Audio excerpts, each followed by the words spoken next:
Magandang araw po sa inyo lahat.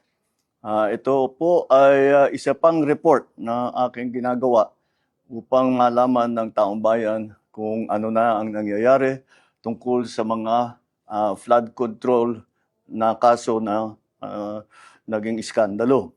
At kung ano ang mga ating nagawa upang mapanagot ang mga may kagagawan nito. Kaya nais kong i-report na ang ombudsman nagpormal ng naghain ng kaso laban kina Saldico at iba pang 17 individual batay sa mga ebidensyang iniakyat ng ICI at saka ng DPWH. Hindi po ito haka-haka, hindi po ito kwento. Ito po ay tunay na ebidensya.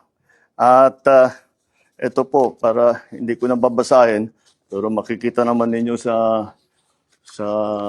phone ninyo, ito yung listahan ng may arrest warrant na. At ang susunod na hakbang, ay wala nang paligoy-ligoy pa, ang ating mga otoridad ay siyempre papatupad na nila itong mga arrest warrant na ito. Aarestuhin na sila, ihaharap sa korte at pananagutin sa batas. Walang special na pagtrato, walang sinasanto. Ako ang nagsimula nitong lahat. Ako ang magtatapos. Kaya't asahan po ninyo na wala pong tigil itong aming ginagawa. At kahit na parang napakatagal ang dumaan na panahon, ako'y nagpapasalamat sa pasensya ng ating mga kababayan. Ngunit nagbunga na ng resulta ang mga pasensya ninyo. Maraming salamat po. Magandang araw po sa inyo.